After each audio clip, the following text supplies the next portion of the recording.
Welcome to USA Global TV and Radio, where our mission is to provide education, entertainment, hope, and inspiration. USA Global TV and Radio connects you with experts and audiences all around the world every single day to help you succeed in business and to live a richer life. Visit us at USAGLOBALTV.com to learn about career and life-changing training and mentoring programs like the Listening Mentor. Subscribe to our newsletter to stay informed about our special programs and offers. Discover how you can become a guest on one of our shows or a host or producer of a USA Global TV and Radio show of your very own. That's USA Global TV and Radio, where the doctor is always in.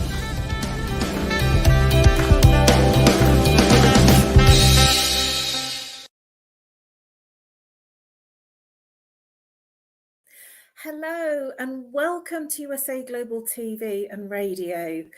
My name is Caroline Heward and I'm known as the Harley Street Stress Expert. Our show today is Talking Heads, and today we have a special way of working in partnership with E360 TV.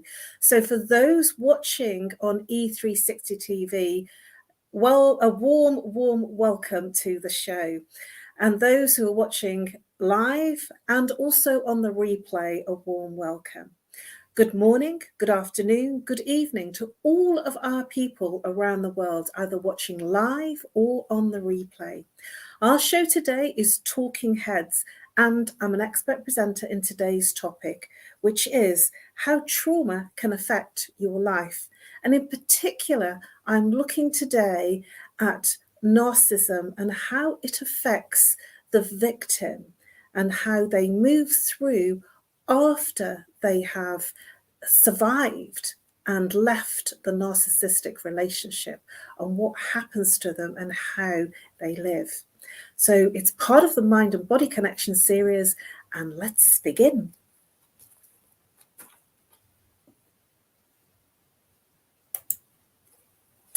I'd like to start off with a quote by Kirsty Green. She's actually a survivor of a narcissistic relationship. And she says, revenge is surviving, getting out and being a better person than you were and breaking the cycle. Kirsty Green.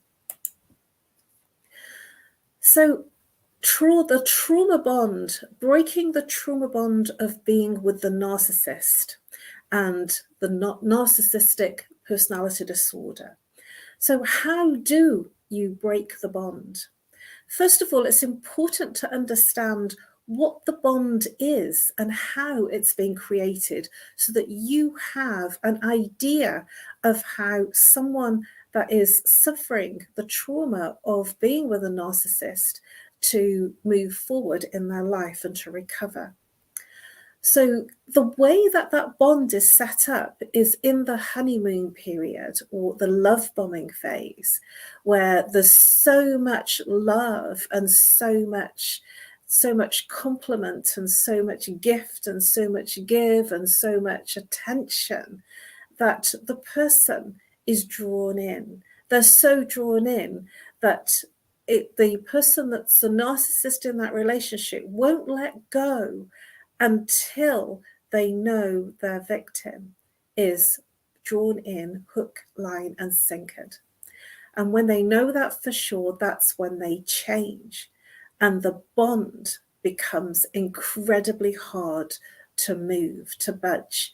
Because when the person that's being drawn into the narcissist's lair and drawn into that relationship, and they are absolutely in unconditionally thinking that that is what the real person is made of, and that is they don't believe that it's possible to be anything different.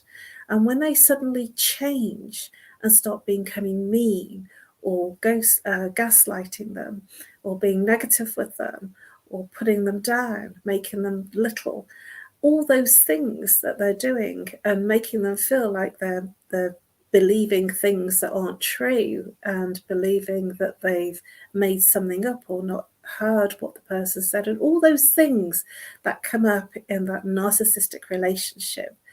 They believe that it's possible to go back to that love bombing stage. And this is how the bond is created.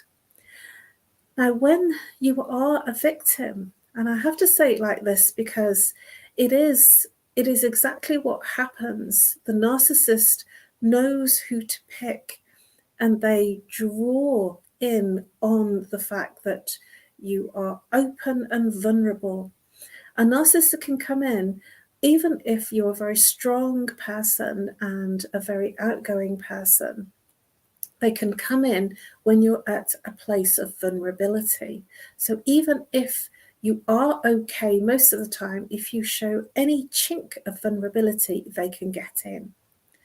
Now, this bond that's created is a bond that is very difficult to break. So even if you have managed to leave that narcissistic relationship, and this is the subject matter for today, when you've managed to leave it and you've been in that narcissistic relationship for as long as whatever time you've been in it, in terms of an adult narcissistic relationship or a child narcissistic relationship, what happens is when you move out of that relationship, you then have the place of recovery.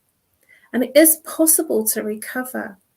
But what happens to the person in that relationship is that they learn to protect themselves. They learn to shut down so they don't get hurt, so nobody can get in and make them suffer in the way that they were before.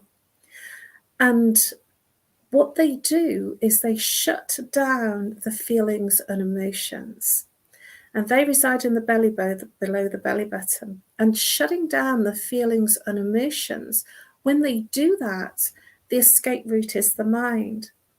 And so then when they're in a conversation or they're in a relationship or they're exchanging in a group situation or a private situation with a friend, a colleague, or even in family situations, they will be thinking their way through things that they say and do rather than feeling their way.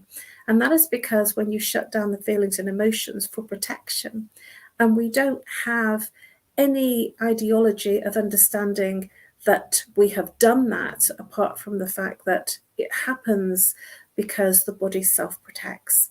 The body will protect you and it stops you from being hurt. So when the body protects you and shut down the feelings and emotions, the escape route is the mind. Now, I had a really interesting conversation with someone that had been in narcissistic relationships for a period of time in her childhood and in her adult life. And it was a very fascinating conversation, and one that has made me decide to do this presentation, because it was something that I hadn't thought about, and yet it was very glaringly evident that this person was absolutely in recovery from a narcissistic relationship, or many, and at the same time there was a misunderstanding or even strategy to be able to live and go forward. And it was this, that they were not in that narcissistic relationship anymore, that they learned so much about the behaviour. They learned to understand how the control happened and how they were wielded in and how they were responding and to what.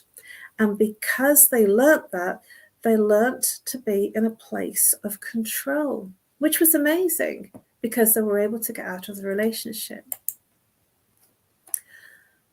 So in that conversation, we talked about response and reaction. We talked about control. Who's in control? And I mentioned that it's all about your response and your reaction, how you respond and how you react. And you can feed a narcissist by reacting, by being in a state of reaction every time they say or do something. And there was much discussion about reaction and non-reaction. And sometimes people get a little confused about what being in non-response is, because everything is energy. And if you are saying, I'm not going to respond to you, I'm not going to react, that's still a reaction. And so this is important to understand, that you are in control. You are absolutely, as the person that has come out of that relationship with the narcissist, you are absolutely in control, because you are in control of how you respond and react.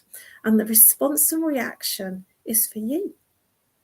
It's absolutely in your power how you handle the situation or not.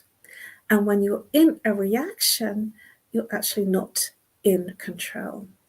And this is about containing and keeping your boundaries, keeping good, strong boundaries, and looking after yourself and your personal needs. What do I mean by that when I say non-reaction? I really mean that when you move into a place of, I call it water off a duck's back, when you move into a place of not reacting to almost being gaslit, and the person expecting a response from you, to listen compassionately. Now, in this conversation, I dived straight in and said, you're wrong. And so I was reacting. And it made me realize it's so easy to go and react when you know you're right. And this is the way a narcissist behaves, that they are right and you are wrong. They're always right and you are always wrong. And they will do everything that they can to justify and argue that their perspective is right. And so sometimes when you have come out of that kind of relationship, that the person that has been in the narcissistic behavior towards you, that whatever they say is right, that they have a justification, you're wrong and they're right. And there's nothing that you can say that makes you right. And there I was in this extraordinary situation of the person telling me that they played games and that is the way that they lived, because she knew exactly how to respond to gain control. And this is what I would call a reversal, where the person has learnt some strategies. They've learnt a way to handle situations that are difficult, to stay in control. And they've learnt it from a narcissist, and they've learnt the game. And so their response is, when they are in awareness of who they're exchanging conversation with, or they're in an experience with, they will then decide from their mind which game to play. My insight to that, and to share with you, is that this is very hard work. You'll be absolutely exhausted by the end of the day if you are in this response and reaction. These games that we play are coming from the mind. And whatever we think about, and whatever we're talking about, and whatever we're conversing about, becomes a reality. And so then your life can become the reality of your game playing. Because everything is energy. Everything, it's like a radio dial. I don't know whether you might remember the analog radio. So we're talking about the ones where you would switch radio frequency. So there was radio medium wave, radio long wave. I think there was radio high wave. And you could only get the programs on radio low wave if you were in radio low wave. And you couldn't get the programs on radio medium wave if you're on radio low wave, and vice versa. And so whatever frequency that you are in, so whatever frequency in terms of the radio dial that you were in, is all that you're going to attract. And so if, as the person that has survived, because this is what I'm talking about, the survivor of the narcissistic relationships, and they've survived and they've got out, they will be very strong as a person. They will be strong-willed, and they will have a good level of control in their lives and boundaries that they were taught by a master. They were taught by the narcissist how to control boundaries and how to stay in control. And I have seen and witnessed this to the perspective that it kind of frightened me that the person was suffering still, because they weren't out of it, because they were still playing the games. They were still in the mind of the game playing, of being in the narcissistic relationship. But this time, the boot was on the other foot. It was on their foot. And so my invitation, if this is something that is happening for you, and if this is something that, as a survivor of narcissistic or serial narcissistic relationships, if this is one of the things that you are doing, to look at the frequency that you are emanating by playing these games. My invitation is to step into your heart, because when you go into your heart, you connect with yourself to your own inner authenticity. And from your own place of authenticity, you connect with the other person every time to their inner authenticity.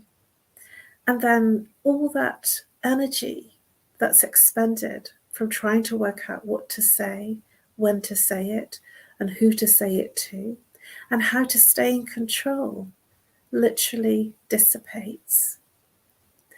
And it leaves you feeling more peaceful and energized.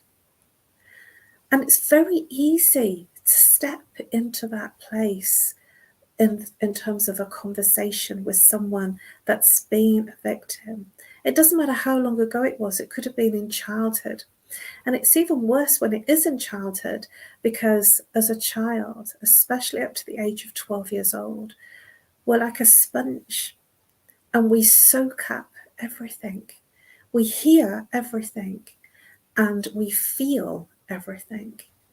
And we just soak everything up. We're looking around, and we're seeing and experiencing behaviours around us about control. We're seeing behaviours of what happens when somebody does something, and the response and the reaction. And we see who is control, who is not in control. And we respond and react accordingly. And we learn. And that becomes our blueprint. It becomes something that we remember. It's not something we think about. It becomes part of our blueprint of how we respond and react. And in a sense of protection, in a place of self-defense and protection, the body will shut down the feelings and emotions. And the sad thing is, when the body shuts down the feelings and emotions, the body goes into like an autopilot. So you go through the motions without the emotion. And then it's very difficult to feel or sensory your way through life. You think, talk, and analyze your way through life. And that's pretty exhausting. It's actually very aging too, because when you're in that place of playing games, trying to work out what the other person is going to do, and have a one-upmanship about your response, you, the victim, the person that has survived the narcissistic multiple relationships, is still in the mind of those narcissistic relationships. Even though they're not physically there, they are with you in your mind, because you're still playing the games. Because a narcissist plays games. They do it for control. They will leave you feeling wonderful 1 minute and feeling unbelievably in a disarray in the next minute. You will feel in 1 minute all loved up, and in the next minute not quite sure what happened, what you did. And this is because this is the way a narcissist has their energy. They feed off your energy. And so when you are feeling low, depressed, anxious, it starts to shut you down. It starts to move you into a place where you don't want to fight anymore. You don't want to retaliate anymore. And sometimes, as the person that is in that narcissistic relationship, so the abused, will go quiet, go silent. Here's something about that silence. When you go silent in that relationship, something happens to you, that you shut down how you feel. You shut down any sensory experience, and you suffer even more. That silence is an internal silence of suffering, a lack of control that affects the abdominal brain. That's the third chakra, the solar plexus, where you're not feeling in control. So it affects your body and it affects the way that you experience life. And this can create a depression. Now, the survivor of this relationship, and they've come out of it, and they're now in their everyday and feeling very happy, and they're feeling very successful that they've left it behind, has learnt some incredible things. They have learnt how to play the game. They have learnt because they've had masters teach them. They have been at the other end, being the victim. And sometimes the survivor can turn it on its head. And I've heard the expression that the abused can become the abuser. And they can become the person that, because they have not been able to cope in that relationship of being in the narcissistic relationship and being abused, they become controlling, and they become into a place, they step into a place within themselves so it never happens again. And when they leave, because they have to gain a lot of control in their life to be able to leave that relationship. And it's a massive congratulations to everyone that has suffered any type of narcissistic relationship and they've managed to move out of it. It's a huge, huge challenge, because the chains that bond you into that relationship are from the love bombing phase.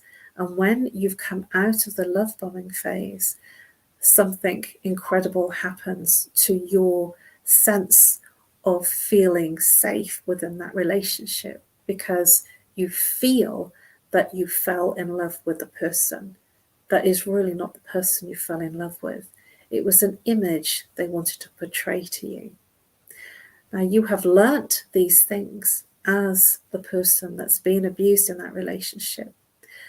And sometimes for some people, it's very easy to remember those strategies and step into them, to be right, to actually not be open to hear anyone else's opinion. I'm right, you're wrong. And even if it's ludicrously, absolutely unbelievably silly, they will always be right. And that is the way of the narcissist. That the narcissist, even if you plainly tell them that they're wrong, even if you catch them in an outright lie, they will never be wrong. They will always be right. And this is the challenge that happens to the person that's been in that relationship, that this is what they've learned. And this is the place of control. This is the place where they're not going to get hurt. They're not going to get beaten up. They're not going to be controlled by anyone or anything else or any situation. And this becomes their survival strategy. And I feel it's very sad to witness. I feel it's very sad to see, because the person in that behaviour, because it's a behaviour pattern, is not aware. They've learnt it, and behaviour is not something you think about, it's something you're being. It's not something you decide to be, it's something you're being because it's learnt. It's protection. We don't think about how we're behaving.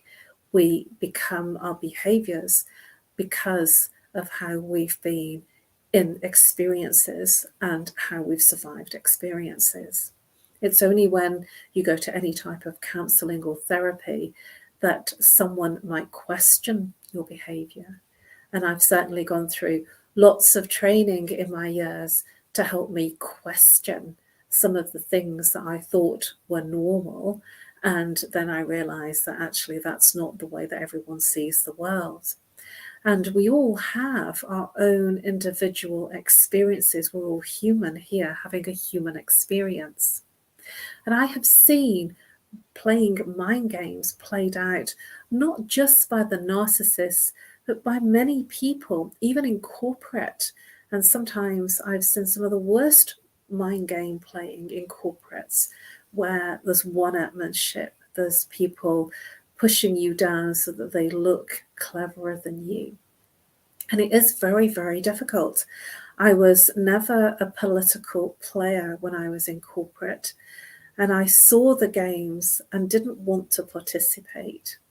And it's very challenging when you're with someone that's been a victim of narcissism to be drawn in, because when the person is coming from a victim energy, that even though it's quite passive, it's actually really, really draining, and it's very drawing. It can really bring you in and reel you in. And what's the way to get out of it? The way that you can disengage from playing mind games is to disengage. I don't mean making the person wrong. What I mean is to take your energy out of the game that they're playing. Literally stop engaging in your energy, because everything is energy, even thought, even if you're thinking something bad. And if you have and you can see something in what I've shared today that is an experience for you, it's all about forgiveness. To forgive yourself for how you feel and how you've responded and how you've reacted. And forgiveness is not for the other person, it's for you. When you forgive yourself, the situation and the experience that you have experienced in being part of the mind games or reacting in somebody's mind games, if you have been in that space, it is very, very challenging and quite energy draining.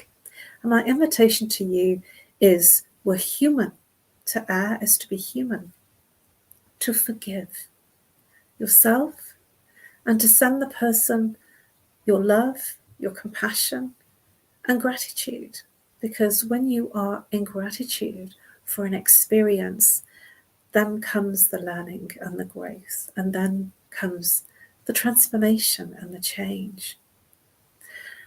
And it's not easy to forgive yourself, because we're human and we step into those situations time and time again. I call them repeating patterns. Our life is a repeating pattern. And if you keep experiencing the same kind of experiences and the same feelings and the same situations, different time, different person, different name, different situation, but you have the same experience, this is a repeating pattern. And if you are finding yourself in repeating patterns of being in situations, of being in that mind playing, game playing situation, it is because there's something in you that's drawing it to you. There's something in you in terms of your vibration, your thinking, your energy, something you need to resolve. And it's really feedback. That's all it is. It's feedback. It's your feedback. And it doesn't necessarily mean feedback for the other person. If you have taken it as feedback, then you can respond and you can change and transform the lesson.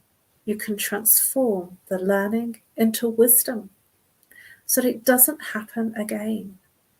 And it's not about wishing the other person unwell and bad ill. It's about you experiencing what is right for you so that you gain the wisdom and move forward. So if you have had an experience of participating or being the person playing mind games, you can decide to take it as feedback, to learn the lessons, to take the wisdom and move forward so that you can experience a better life. And it is about moving into a place of your heart, moving from your head to your heart. It looks like a very short distance, but actually it's a long way when we're moving from head to heart. Because when we're in the mind, sometimes it's easier so that we don't feel the pain. But when we move into the heart, yes, the pain is there and we feel everything. This is the place of inner peace, calm, and it's absolutely the place of your greater authenticity of life. When you move into your heart, you're not seeking external approval or pleasing the other or even pleasing yourself. It is a place of calm. It is a place that's tranquil. And it is the place that you were born to be in. And my invitation is for you to, if you are playing mind games, or if you have been subject to an experience of mind games, is to stop, disengage, and move into your heart so that you feel again and you move into a place of inner calm, inner peace, inner joy, just the way you were meant to be when you were born. When you were born with no mind. You're born goo and gaga with no mind. And this is how we were meant to live. And my invitation to you is to step out of the mind, to disengage in the right and wrong game, and the blame and shame game, and the game of any game that you step into. And allow, if a person wants to be right, to be right. And whatever they think is whatever they think. And allow them that place to learn their inner wisdom so that they can grow, because we all are on our own healing journey. Forgive yourself for the games that you enter into and that you play with other people. This is how you overcome your trauma. This is how you move from head to heart to inner peace and inner wisdom, and more importantly, to a place of joy. Eckhart Tolle, he said, there is a fine balance between honouring the past and losing yourself in it. For example, you can acknowledge and learn from mistakes you made, and then move on and refocus on the now. It is called forgiving yourself. I thought this really sums up forgiveness, because the forgiveness isn't for the other person. The forgiveness is for you. When you forgive yourself for your response and your reaction and your suffering, and you allow yourself the freedom, that's right, the freedom to be your true, authentic self without having to work out what to say next, or how to respond or how not to respond. To be your authentic self is so freeing and liberating. I cannot stress to you how liberating it is to not have to work out what the other person is going to do next, to be in control. To be yourself is the true place of living your authentic life. And then you're not at the behest or the core of that narcissist relationship. You're finally free. You're free to be who you were meant to be. Free.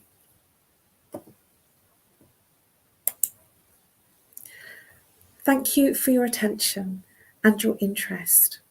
Please subscribe to USA Global TV and Radio. You can find all of our Talking Heads episodes under the playlist Talking Heads. Under my name, all my Talking Heads episodes, Caroline Heward, 2022, and all my Talking Heads episodes for this year, 2023, under Caroline Heward. We have many other experts within the USA Global TV and Radio platform. You just have to look under Talking Heads and you will find an absolutely amazing team of experts with all sorts of topics and aspects to help you live a better life. Please do reach out to me if I may be of service to you. I offer a free consultation on either Zoom, Skype, Messenger, audio, video, or if you're camera shy, you can reach out and call me on +44 if you're international. If you're local, 07523 120 189. I look forward to helping you break through the chains of your trauma, because just because you're not in that narcissistic relationship, it doesn't mean it's over. It's only over when you allow yourself to be your true, authentic self. Peaceful, calm. And I look forward to helping you on your journey to recover.